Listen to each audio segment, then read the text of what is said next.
महाराज। अड़मो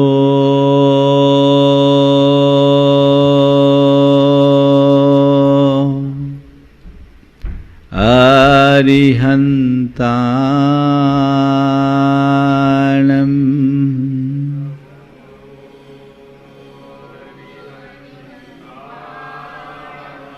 अड़मो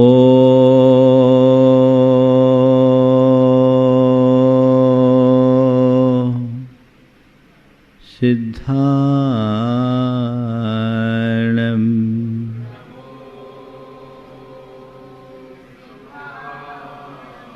अड़मो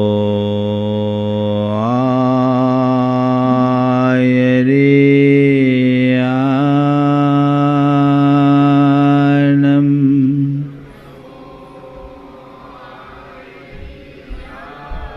अड़मो उवज्झायानं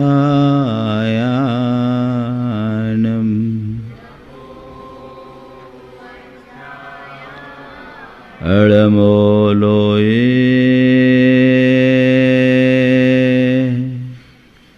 सवशहुनं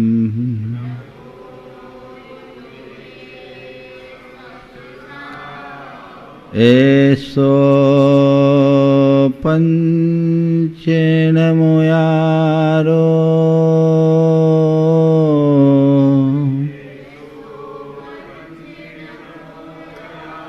सवपावपनाशनो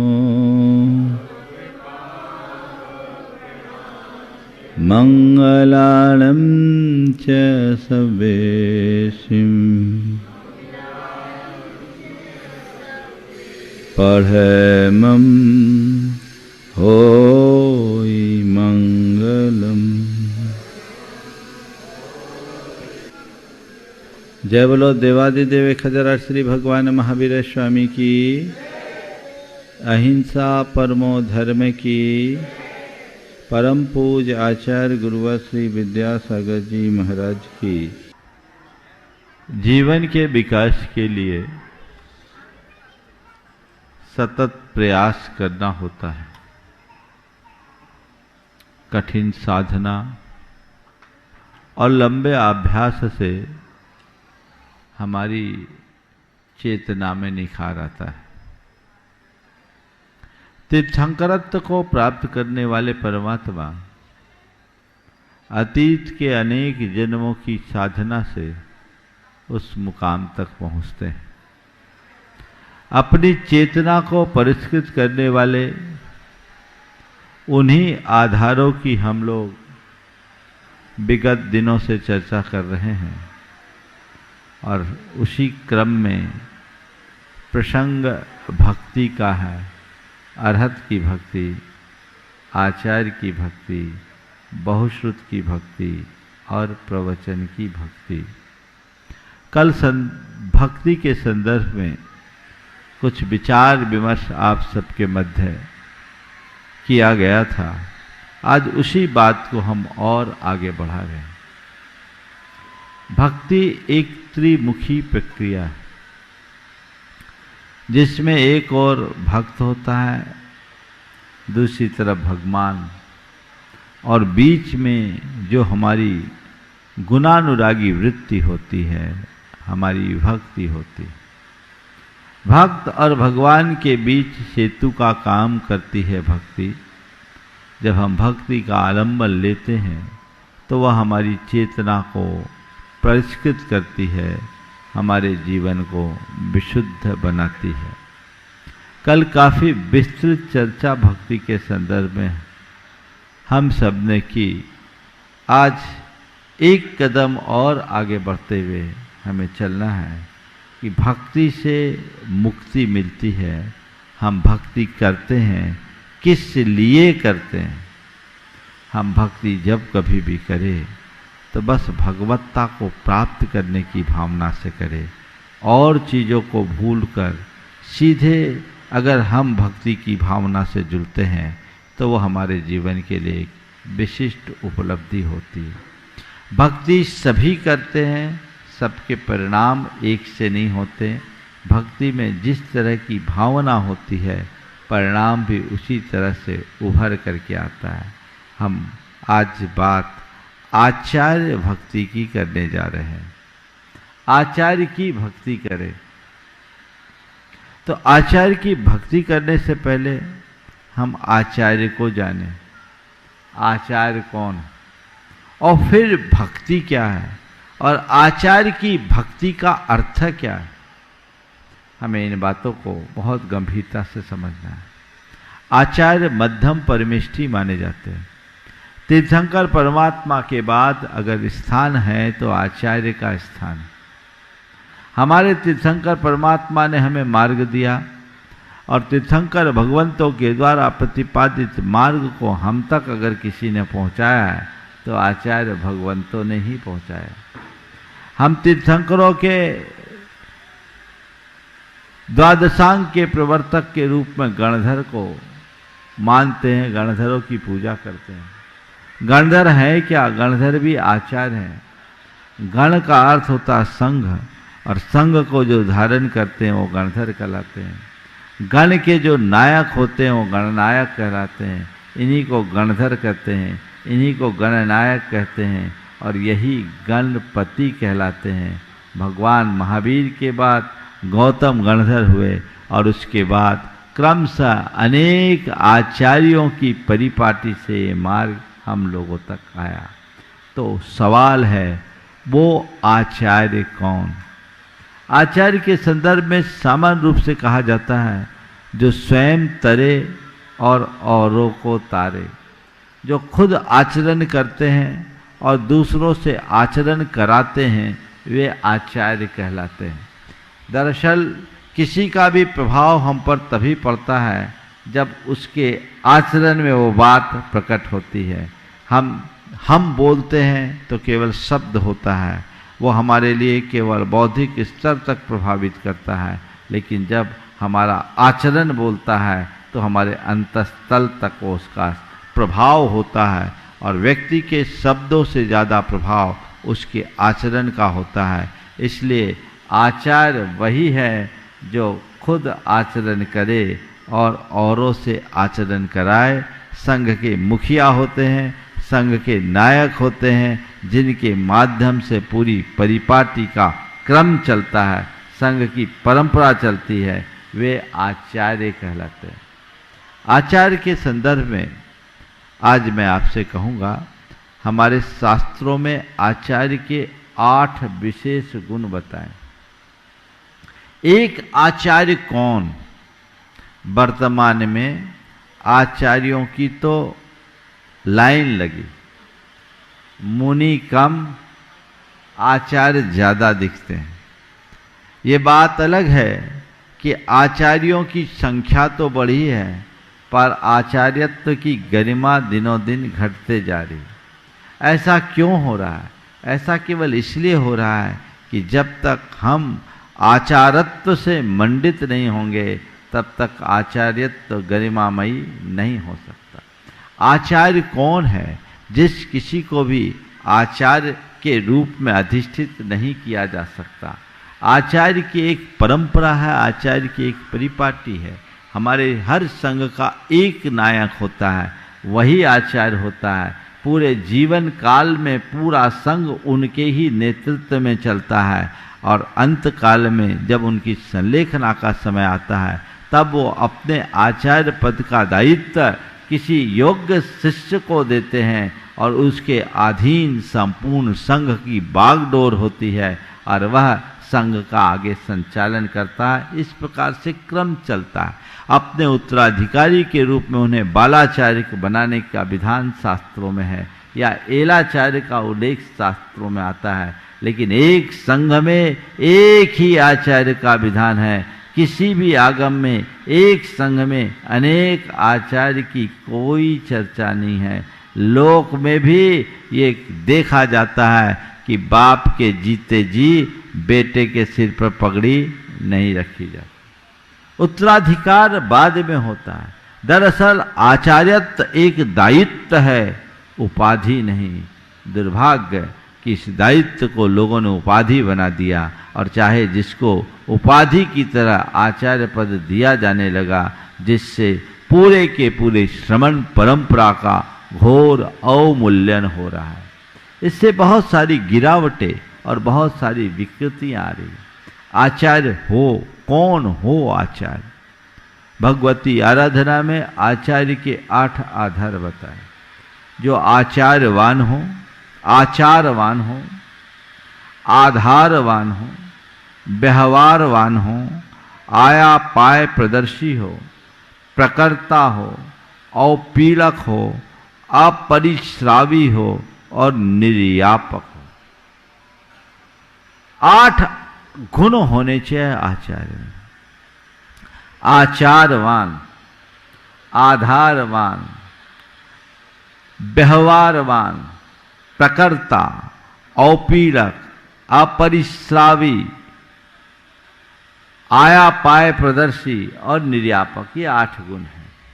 ये 8 गुण क्या है? आचार्य कोई व्यक्ति नहीं, आचार्य एक बहुत बड़ी संस्था है जिनके कंधों पर पूरे संघ के संचालन का गुरुतर भार होता है। उनकी एक गरिमा होती है, उनकी एक ग्रेविटी होती है, उसके आकर्षण में पूरा संघ बंध करके चलता है। सबसे पहला जो विशेषण है, गुण है, वो है आचारवान होने का।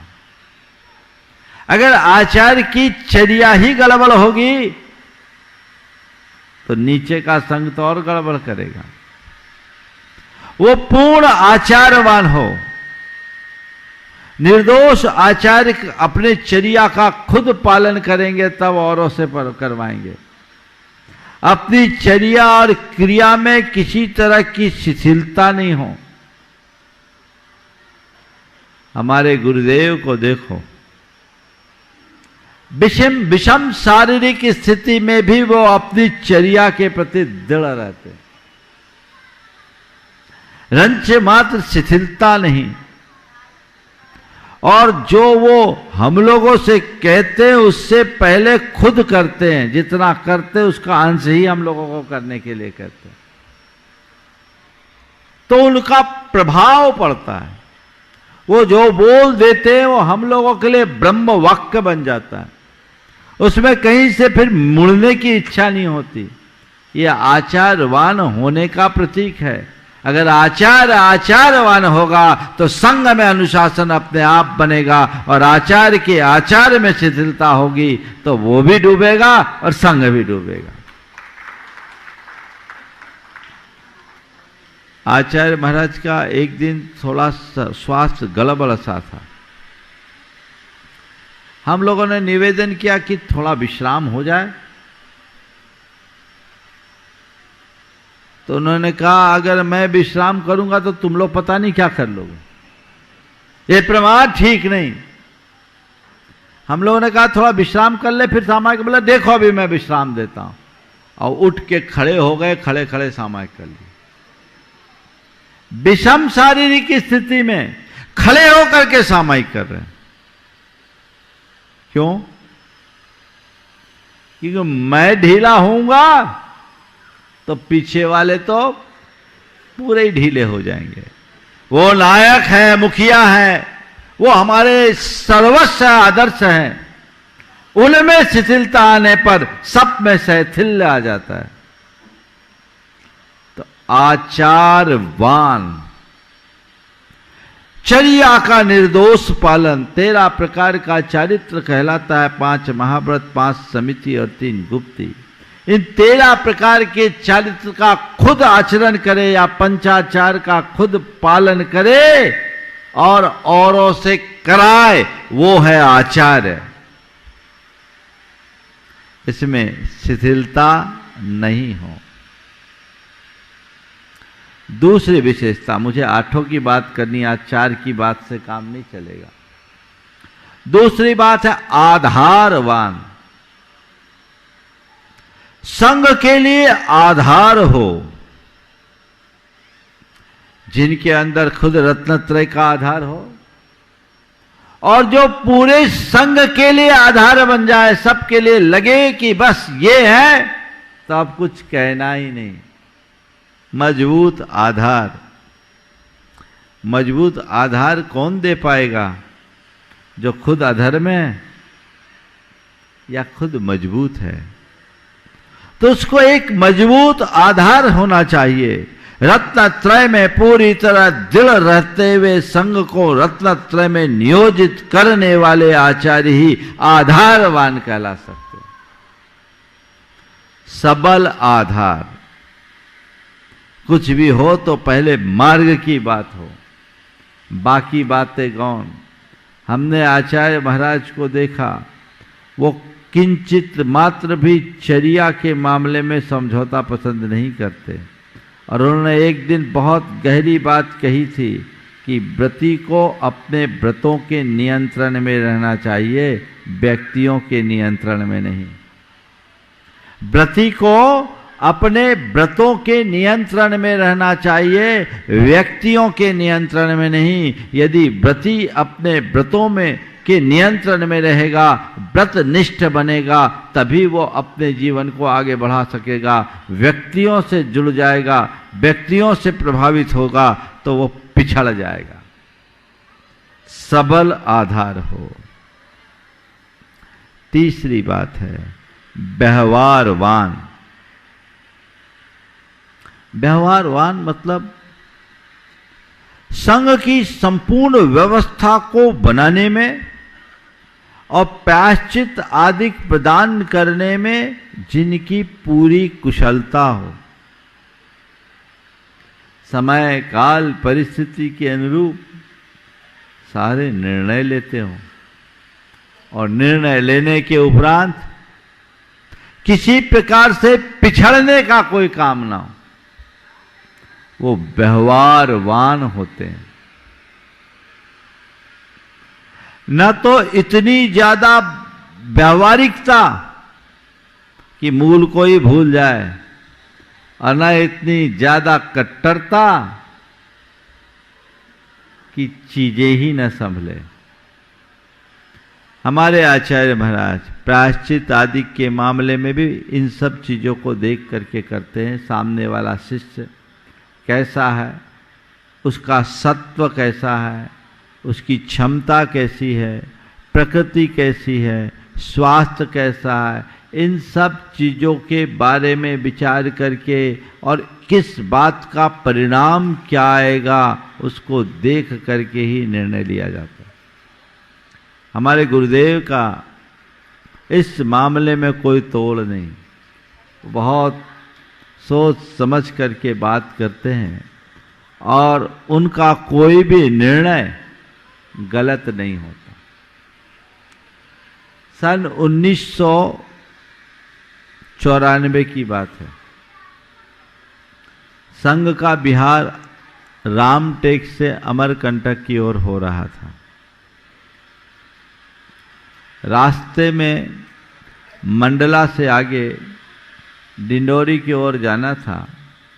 डिंडोरी में दोपहर में नगर प्रवेश था, पहली बार जा रहे थे।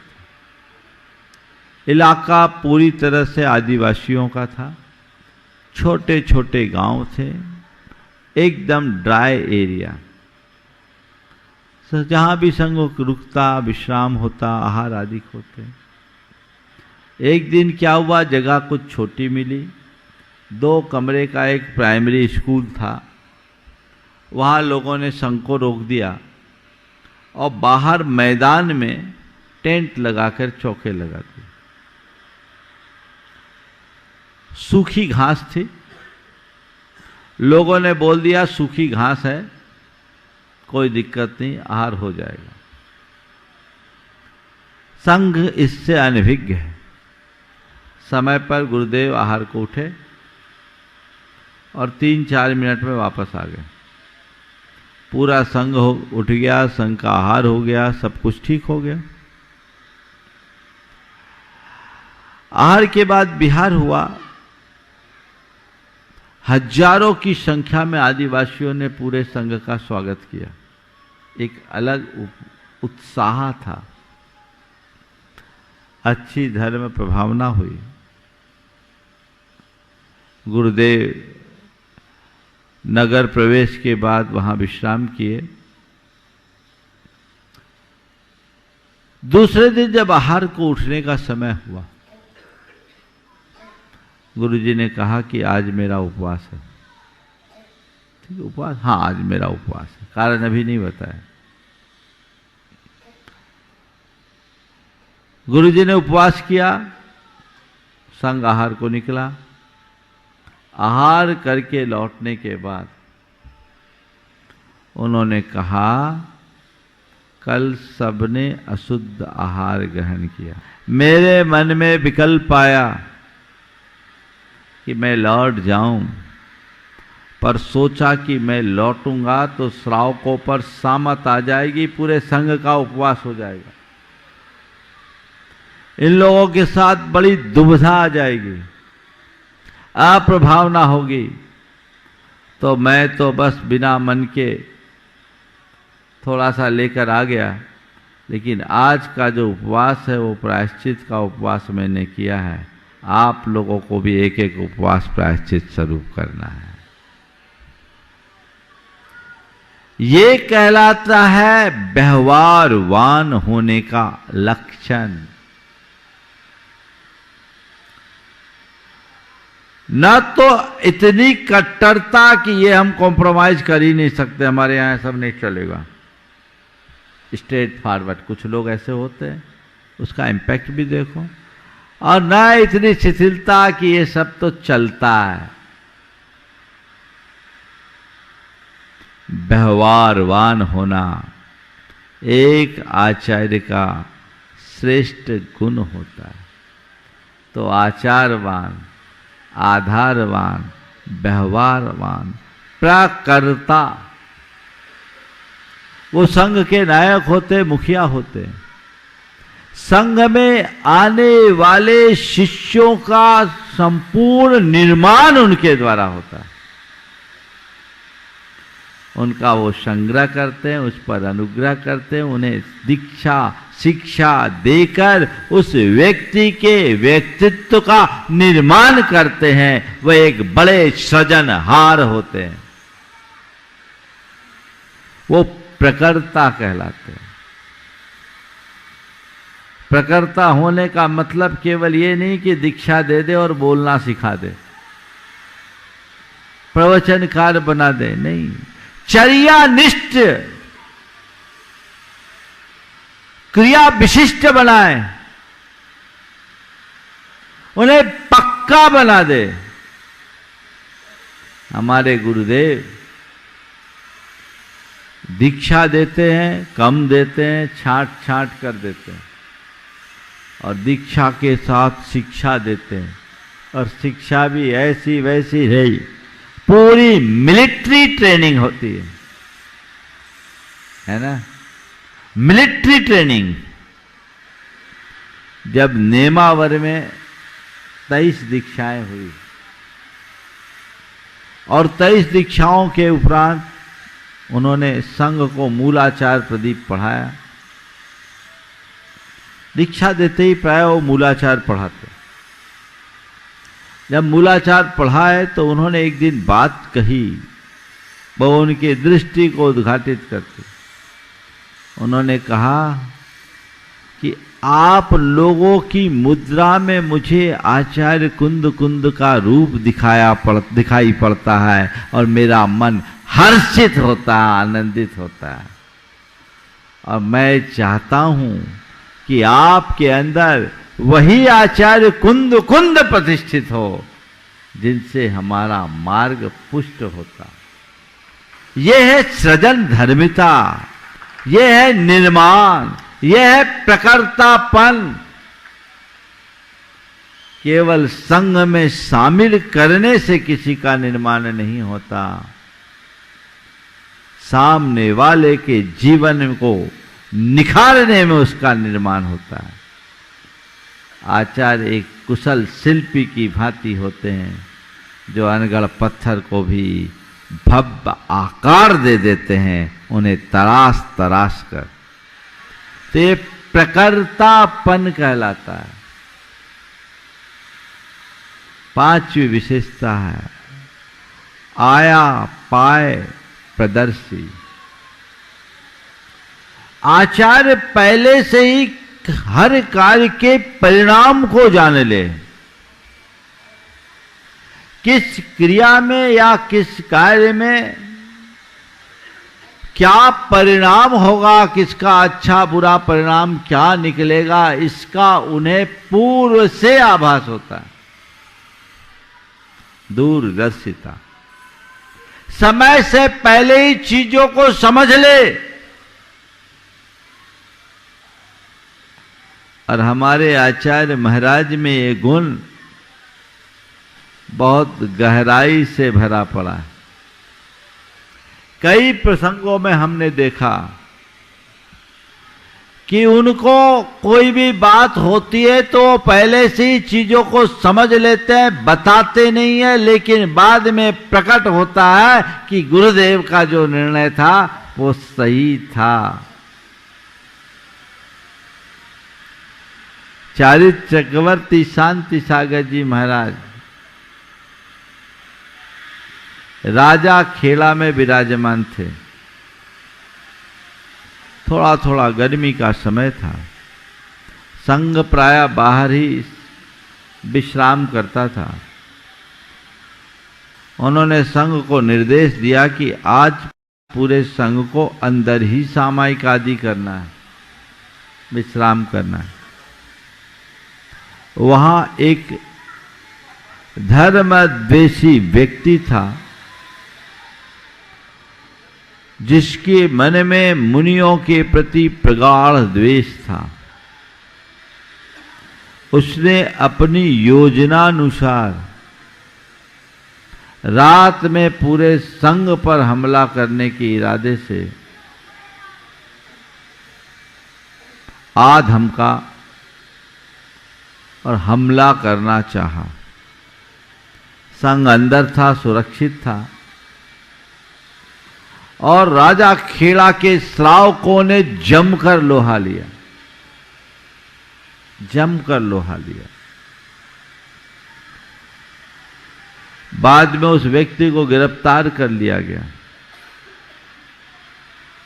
गिरफ्तार करने के बाद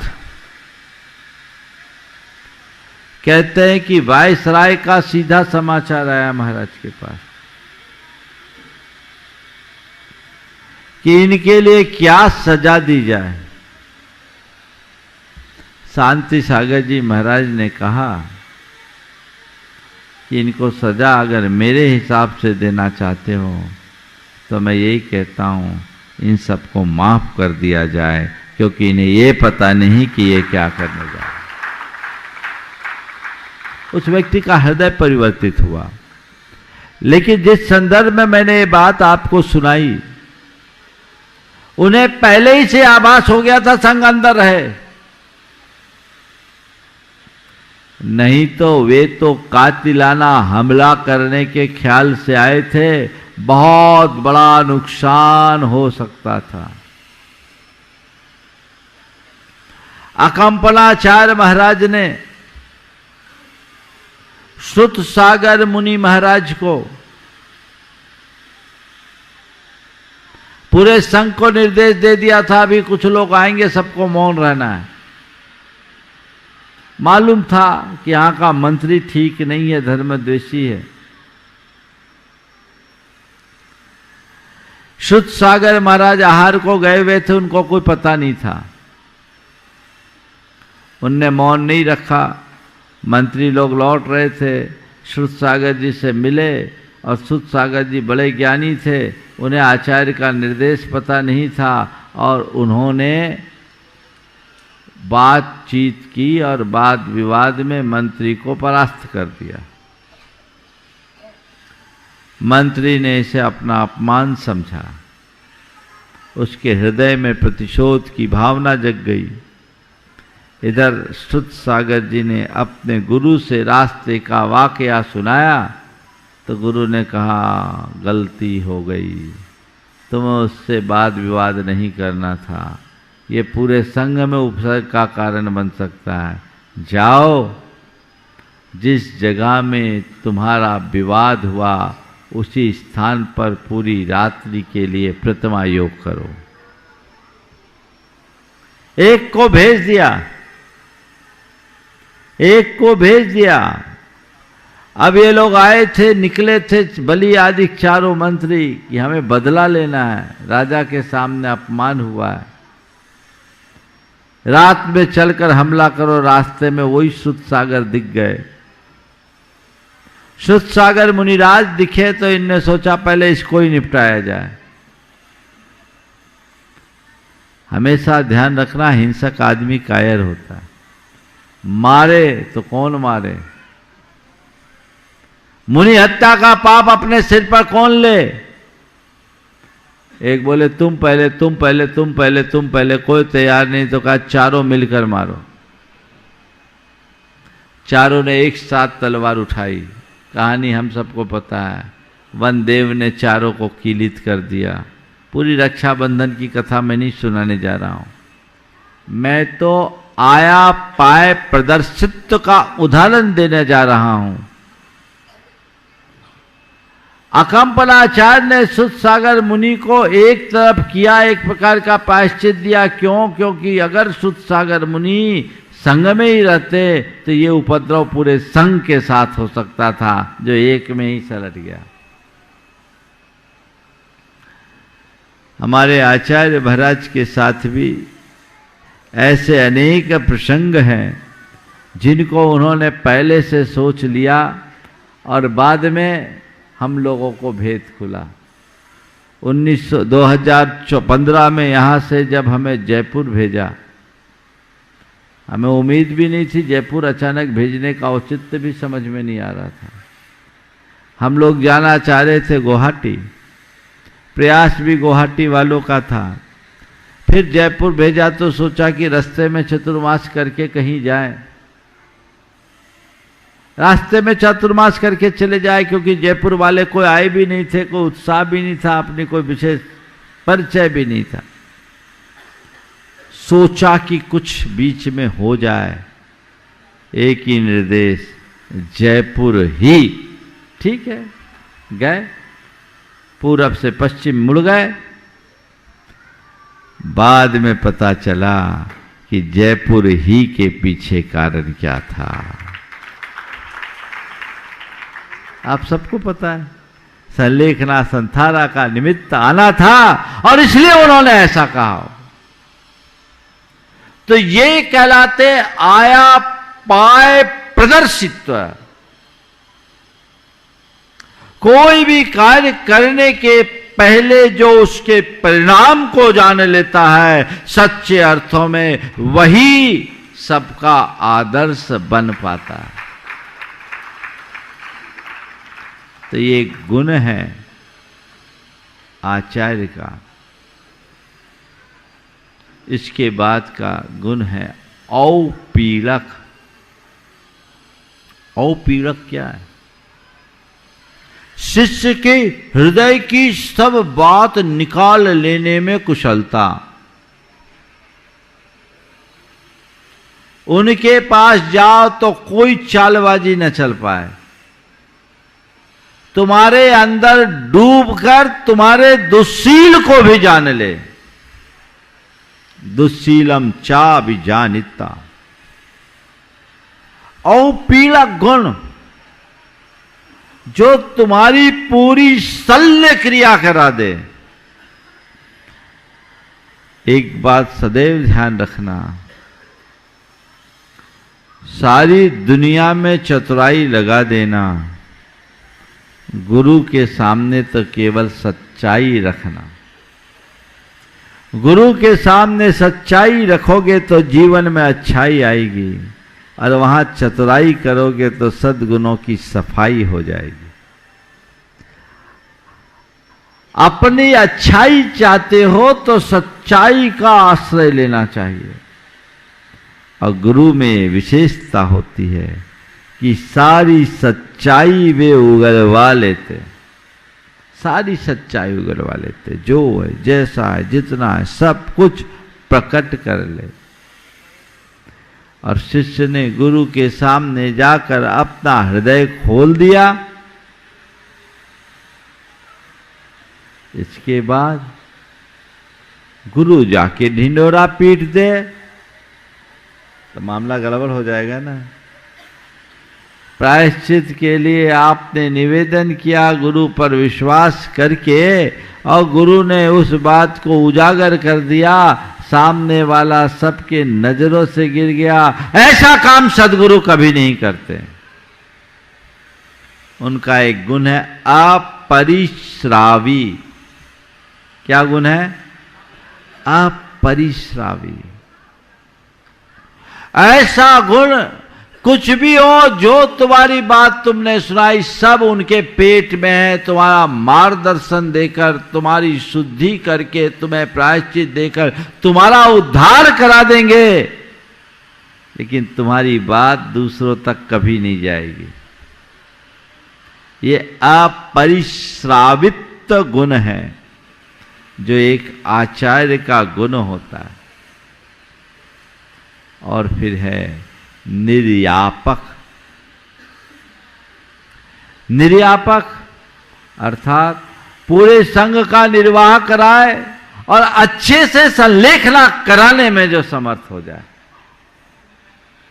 इसको बोलते हैं निर्यापक। ये 8 गुणों से जो मंडित हैं वे आचार्य कहलाते हैं। और ऐसे आचार्य की भक्ति करने वालों का उद्धार होता है। आचार्य भक्ति को 16 कारण भावना में रखा। क्यों रखा? हम भक्ति करें, कैसे करें? पहले आचार्य को पहचाने, सही आचार्य की शरण में जाएं। जिनके अंदर ये सारे गुण हैं वे ही आचार्य कहलाने के अधिकारी हैं। केवल नाम रख लेने से आचार्य नहीं होता। समाज को भी इस विषय में अपनी अवधारणा ठीक बनानी चाहिए। आचार्यत्व की गरिमा को सुरक्षित रखने का दायित्व भी समाज पर है। तब मार्ग बंधेगा, आगे बढ़ेगा, अन्यथा कुछ नहीं। हमारे संघ में एक आचार्य है और यही भावना है जीवन पर्यंत वो एक ही बने रहे। ऐसे भी मोक्ष मार्ग में इन पदों से कुछ नहीं होता। एक बार गुरुदेव से पूछा एक विद्वान ने, मैं ब्रह्मचारी था, गुरुदेव आचार्य उपाध्याय साधु सुको वरह, आचार्य उपाध्याय और साधु में कौन वर है, कौन श्रेष्ठ है? आचार्य श्री ने कहा साधु वर है, साधु श्रेष्ठ है। बोले क्यों? बोले आचार्य जब तक आचार्य बने रहेंगे केवल ज्ञान नहीं होगा। आचार्य भी जब ध्यान में लीन होंगे, साधु होंगे, तभी केवल ज्ञान हो सकता है। तो इन सब बातों में उलझने की तो कोई बात ही नहीं। आज हमारे संघ में 43 साल पुराने मुनिराज हैं। समय सागर जी महाराज जी, पूज्य योग सागर जी महाराज, पूज्य नियम सागर जी महाराज। 1980 की मुनि दीक्षा है और आज भी मुनि हैं और आखिरी तक मुनि बने रहे तो कोई अचरज नहीं। लेकिन आज तो ऐसे भी आचार्य हैं जिनने दीक्षा ही इसी कंडीशन में ली है कि मुनि बनते ही हमें आचार्य बनाओगे, है ना? हाँ, क्या हो गया? एक बार मैं एक स्थान पर था, 4 दिन में 3 आचार्य गुजरे। 4 दिन में 3 आचार्य गुजरे और 3 में 2 अकेले थे। 2 अकेले थे। हमारे साथ एक केलक जी थे, थोड़े विनोदी थे। बोले महाराज आप अकेले क्यों हो? बोले क्या करूं, संग में कोई रहता नहीं। आप अकेले क्यों हो? बोला क्या करूं, संग में कोई रहता नहीं। तो उन्होंने कहा महाराज आपके संग में कोई नहीं रहता तो आप किसी के संग में रह लो। ये जो चीजें हैं ये बहुत गंभीरता से सोचनी है। अब जब आप लोगों के आंखों में वास्तविकता नहीं आएगी तब तक काम नहीं होगा। आप लोग भी ये सोचते हैं किसी के नाम के साथ आचार लगा तो वो आचार है, और आगम के अनुरूप चर्या करने वाले, आचार्यों की आज्ञा का अनुकरण करने वाले अगर कोई निर्ग्रंथ मुनि है तो आपकी ये अपेक्षा रहती है कि सामने वाले से वो वैसा ही बहुमान करे। कैसे करेंगे?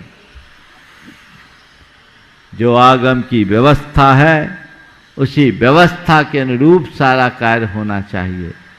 और आचार्य भक्ति को हम अपने हृदय में जीवित रखना चाहते हैं तो आचार्यत्व की गरिमा को बना के रखें और आचार्य को अपना आदर्श बनाकर उनकी आज्ञा को अपने जीवन में सर्वोपरि माने। यही सच्चे अर्थों में आचार्य भक्ति है। जो निर्देश मिल गया, जो आदेश मिल गया, वही मेरा आधार है, मेरे लिए ब्रह्म वाक्य है, वो आचार्य भक्ति। आप लोग आचार्य भक्ति का मतलब क्या समझते? आचार्य के पास जाकर थोड़ी भक्ति कर लो सो आचार्य भक्ति हो गई? इतनी सस्ती होती तो अभी तक तो तुम सबको मुक्ति मिल गई होती। आचार्य भक्ति का सच्चा अर्थ आचार्य ही तुम्हारे जीवन का आदर्श हो। पंचम काल है, सिद्ध परमात्मा तो सिद्धालय में है, अरहंत परमात्मा भी साक्षात यहां नहीं है। ऐसे समय में हमारा मार्गदर्शन करने वाले, हमारे तारनहार कौन है? कौन है? आचार्य हैं। उन आचार्य को अपने हृदय में विराज लो और उनको ही भगवान के रूप में स्वीकार कर लो, आचार्य भक्ति हो जाएगी। उनके इशारे और इंगन पर चलना ही सच्चे अर्थों में आचार्य भक्ति कहलाती है। उस दिशा में जो जितना आगे बढ़ता है उसके जीवन का पथ उतने ही तेजी से प्रशस्त होता है। तो ऐसी आचार्य भक्ति हमारे हृदय में जागे, आचार्य का विनय हो, बहुमान हो और उन्हें अपना सर्वोच्च आदर्श बनाया जाए। ये आचार्य भक्ति है। बहुश्रुत भक्ति और प्रवचन भक्ति की चर्चा आने वाले दिनों में की जाएगी, लेकिन अपने हृदय में ऐसी विशुद्धि युक्त अनुराग हो, भाव विशुद्धि युक्त अनुराग को भक्ति कहा है, तो आचार्य के प्रति भी वैसा ही अनुराग होना चाहिए। उनके चरण पथानुगामी बन करके चलना चाहिए। आजकल लोग हैं, कहते तो हैं कि आचार्य महाराज है, आचार्य महाराज है, पर लोग इतने होशियार हैं कि आचार्यों के लिए भी रास्ता दिखाना शुरू कर देते हैं। ऐसा कतई नहीं होना चाहिए। एक शिष्य हो या सामान्य भक्त, आचार्य को अपना मूल आदर्श बनाओ। एक आचार्य के इशारे पर चलोगे तो एक आचार बनेगा और उसमें भिन्नता आएगी तो सब कुछ छिन्न भिन्न हो जाएगा। तो ऐसी भक्ति हम सबके हृदय में प्रकट हो और हम अपने जीवन का पथ प्रशस्त कर सके। इसी शुभ भाव के साथ आगे की सूचनाओं के लिए मैं यहीं पर विराम दे रहा हूँ। बोलिए परम पूज्य आचार्य गुरुवर श्री विद्या